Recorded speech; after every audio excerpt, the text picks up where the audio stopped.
বন্ধুরা, গত ভিডিওতে দেখেছেন প্রথম দিনের কৈলাস পরিক্রমা। গতকাল আমি অতিক্রম করেছি জমদুয়ার থেকে দেরাফু। আজ শেয়ার করছি দ্বিতীয় দিনের কৈলাস পরিক্রমা। আজ সকাল 7টার সময় যাত্রা শুরু করেছি। এখন 7:40 সবে দিনের আলো ফুটতে শুরু করেছে। যখন যাত্রা শুরু করেছি চারিদিকটা ছিল বেশ অন্ধকার। আজ আমি দেরাফুক থেকে যাব জুথুলফুক। দেরাফুক থেকে জুথুলফুকের দূরত্ব প্রায় 22 কিলোমিটার। কৈলাস পরিক্রমায় দ্বিতীয় দিনটি সবচেয়ে কঠিন এবং চ্যালেঞ্জিং। আজই আমি অতিক্রম করব দোলমালা পাস। দোলমালা পাসের উচ্চতা প্রায় 18,500 ফুট। সবে ঘণ্টাখানেক এসেছি, এর মধ্যেই বুঝতে পারছি পথটা বেশ চড়াইযুক্ত। চারিদিকে কুয়াশা, কিছুই দেখা যাচ্ছে না। ভগবানের কৃপা থাকলে আমি নিশ্চয় পারব। হর হর মহাদেব। আমার সঙ্গে নেই কোনো পোর্টার, কিচ্ছু নেই। আমি একাই চলেছি এবং বেশ হাঁপিয়ে গেছি। এখন একটু বসেছি।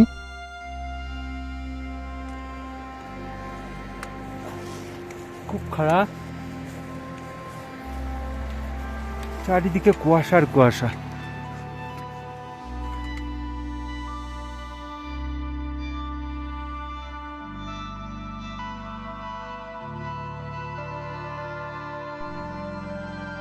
এইভাবে পাথরের মধ্যে দিয়ে পথ।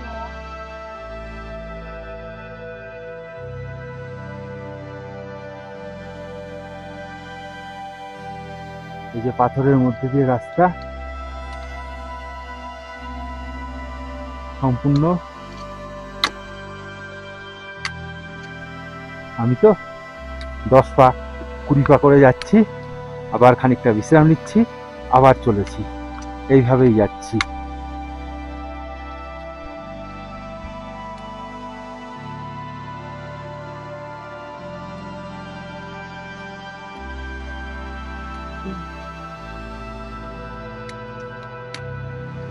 মোটামুটি চলছি কোনো রকম, কিন্তু কষ্ট হচ্ছে এভাবে পাথরের মধ্যে দিয়ে চলা। তো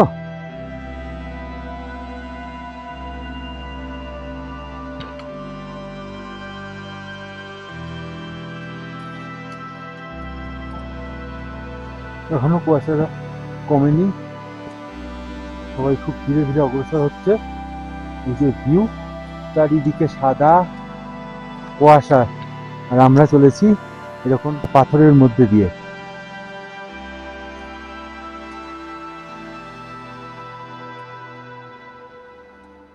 এবার একটু রাস্তার কন্ডিশনটা ভালো, আর পাথরের মধ্যে দিয়ে যেতে হবে না কিছু দূর পর্যন্ত, তারপরে আবার বোধহয় পাথরের রাস্তা পাবো। হর হর মহাদেব। এই যে আমার সামনে একটা ব্যাগ, আর পেছনেও একটা ব্যাগ আছে। সামনে একটা ব্যাগ, পেছনেও একটা ব্যাগ আছে। এইভাবেই যাচ্ছি, দাঁড়াচ্ছি, যাচ্ছি, একভাবে যাচ্ছি না। পৌঁছে নিশ্চয় যাবো, তাড়াহুড়োর কোনো ব্যাপার নেই, তাই না? হর হর মহাদেব, হর হর মহাদেব, হর হর মহাদেব।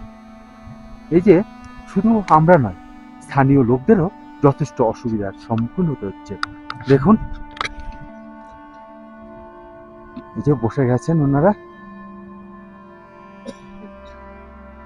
আর চারিদিকে কুয়াশা, বৃষ্টিও হচ্ছে মাঝে মধ্যে। এই যে স্থানীয় লোকরাও খুব কষ্ট করে আসছে। স্থানীয় লোক বলতে তিব্বতিয়ান হয়তো।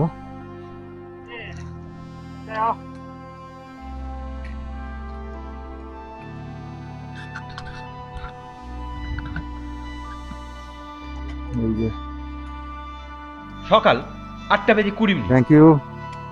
আমি যাত্রাপথের এমন এক জায়গায় পৌঁছালাম, এই স্থান থেকেই দেখা যায় কৈলাস পর্বতের পূর্ব দিক। স্থানটার নাম আমি জানি না, তাই কয়েকজন যাত্রীর কাছে স্থানটার নাম জানতে চাইলাম। তবে তারা বেশিরভাগই চাইনিজ। এরা চীনা ভাষা ছাড়া কিছুই বোঝে না।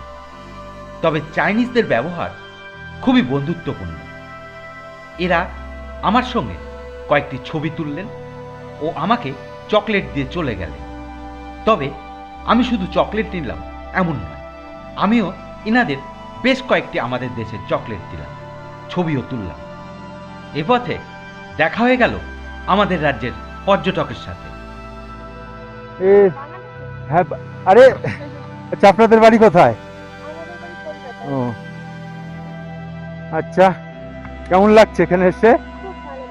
কিন্তু খুব কষ্ট হচ্ছে, আমার তো কষ্ট হচ্ছে ভালোই। হ্যাঁ, হর হর মহাদেব।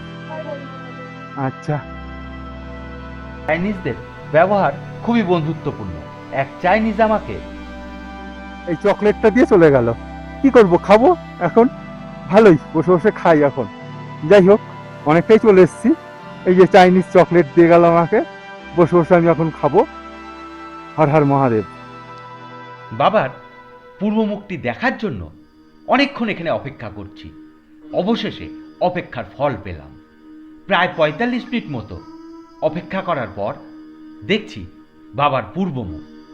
এই স্থান থেকে উত্তর দিক ও পূর্ব দিক একসঙ্গে দর্শন হয়। আজকের আবহাওয়াটা খুবই ভালো আছে, আমার ভাগ্যও ভালো। একই সঙ্গে বাবার উত্তর দিক ও পূর্ব দিকটা দেখতে পাচ্ছি। হর হর মহাদেব, হর হর মহাদেব, হর হর মহাদেব।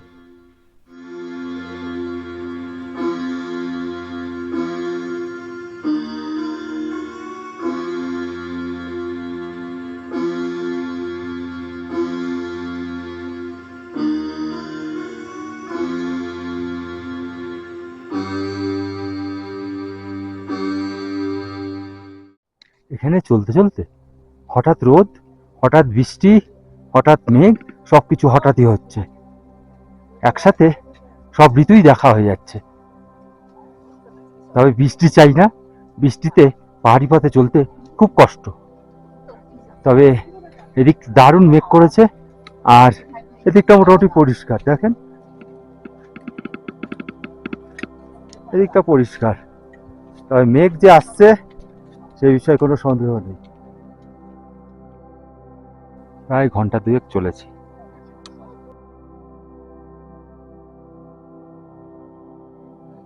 এই যে আবার কিছুটা চড়াই আছে, চড়ায় উঠবো। কতক্ষণ লাগবে জানি না। থামছি আর চলছি, কয়েক পা করে আগাচ্ছি, আবার থামছি, এইভাবেই চলেছি। 10 পা আগাচ্ছি, আবার কিছুক্ষণ ওয়েট করছি, তারপর আবার যাচ্ছি। বন্ধুরা, এ পথেই দেখছি ইয়ারেটা, যা খুবই উচ্চতায় হয়। এই উদ্ভিদটির বিজ্ঞানসম্মত নাম অ্যাজোরেলা কম্পেক্টা। এর বৃদ্ধি খুবই ধীর গতিতে হয়। এই উদ্ভিদের বয়স নির্ণয় করা বেশ কঠিন। কয়েকটি ইয়ারেটার বয়স প্রায় 3000 বছরেরও বেশি হয়।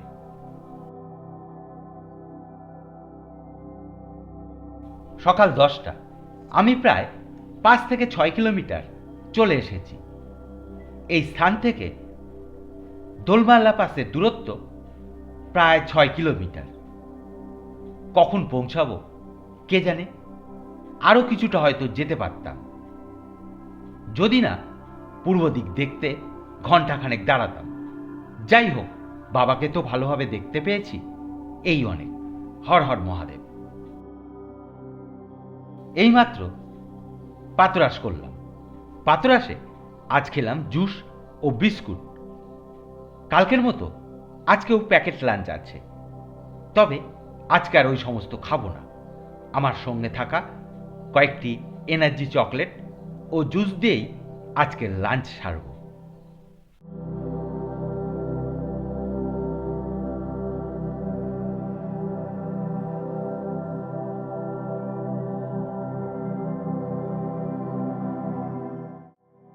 চলেই যাচ্ছি, পথ আর শেষই হচ্ছে না।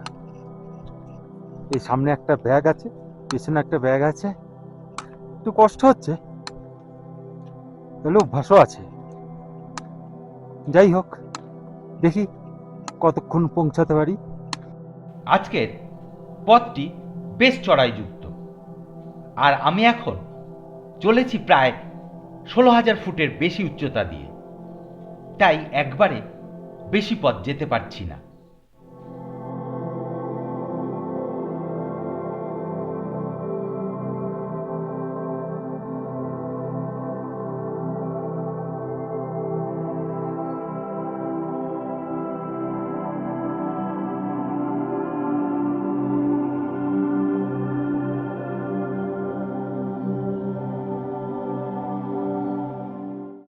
দুপুর 12টা।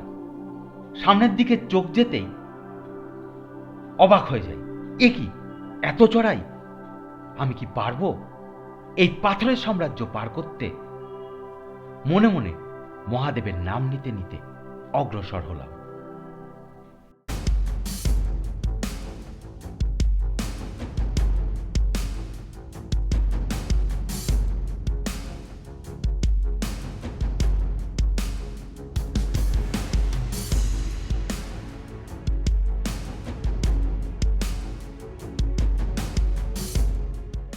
বেলা 1টা।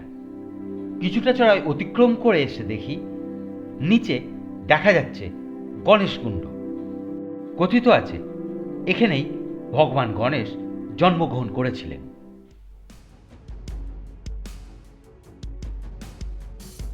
এখন দোলমালা পাস থেকে কয়েক মিটার ঘুরে আছি। এই যে চারিদিকের ভিউ দারুণ।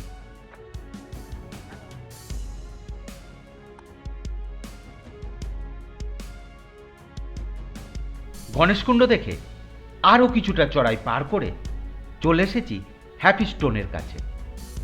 এখানে দেখছি পাথরটিতে বেশ কয়েকটি ছবি আটকানো ও পাথরটির চারপাশে আছে প্রচুর প্রার্থনার পতাকা। কৈলাস তীর্থযাত্রীদের কাছে এই স্থানটা খুবই পবিত্র, বিশেষ করে তিব্বতীদের কাছে। আমি এখানে বেশ কিছুক্ষণ দাঁড়িয়ে তিব্বতীদের ধর্মীয় আচার আচরণ দেখছি, ভালোই লাগছে। আমি এই হ্যাপি স্টোনের কাছে দাঁড়িয়ে আছি। হঠাৎই দেখি কর্মাজি আমাকে ডাকছেন। কর্মাজি আমাদের ট্যুর গাইড, বলছেন তাড়াতাড়ি যেতে। এখান থেকে দোলমালা পাসের দূরত্ব প্রায় 1.5 কিলোমিটার।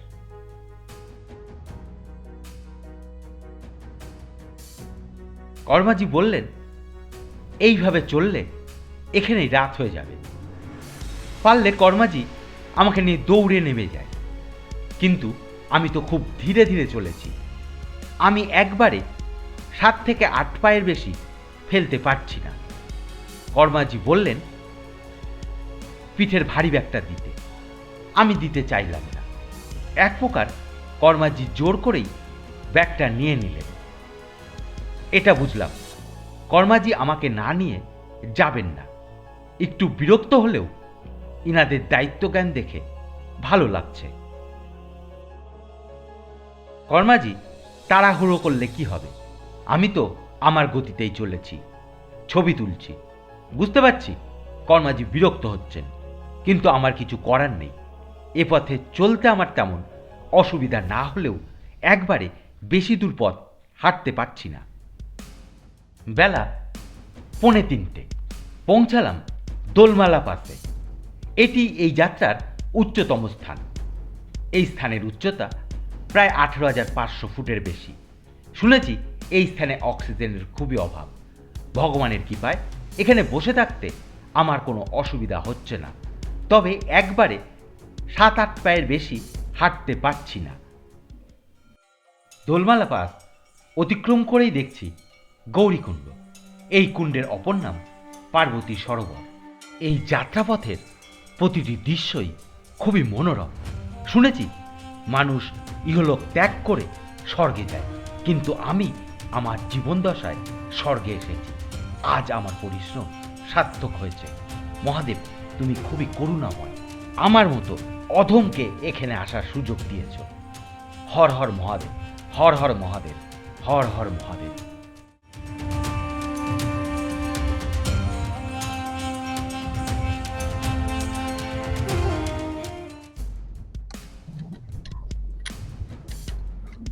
এখন আমি নামছি।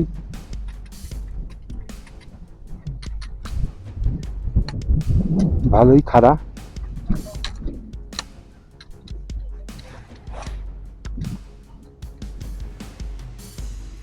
আর কিছুক্ষণ পরেই প্লেন ল্যান্ডে পৌঁছে যাব। তারপরে দেখি ওখান থেকে এই যে খুব আমাকে সাহায্য করেছে, খুব সাহায্য করেছে দোলমালা পাশে। হর হর মহাদেব। যেমন ওঠার সময় উঠেই গেছি, তেমনই ঠিক নামার সময় নেমেই যাচ্ছি।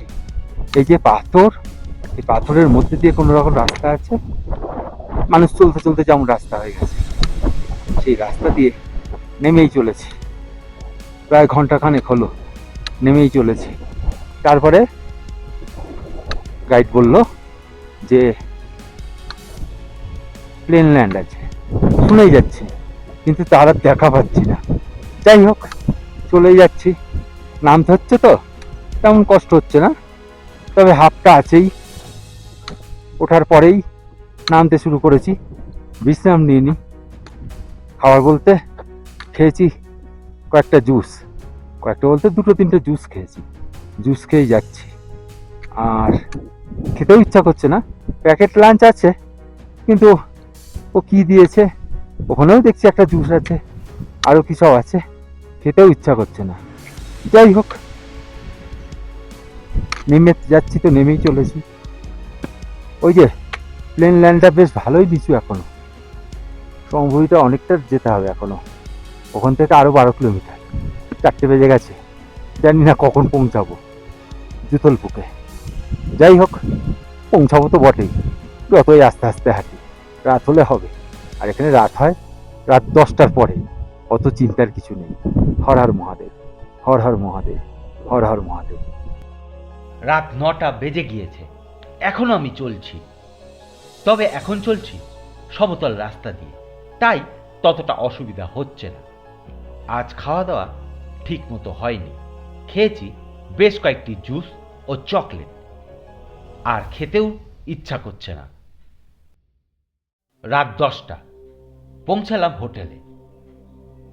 দেরাপুক থেকে জুতুলফুক এই 22 কিলোমিটার পথ আসতে আমার সময় লাগলো প্রায় 15 ঘন্টা। কাল জুতুলফুক থেকে ডারচেন হয়ে যাব সাগায়, সেই ভিডিও থাকছে আগামী সপ্তাহে। দেখতে সফর সফর ভ্রমণ চ্যানেলটি সাবস্ক্রাইব করতে পারেন। ধন্যবাদ। হর হর মহাদেব, হর হর মহাদেব, হর হর মহাদেব।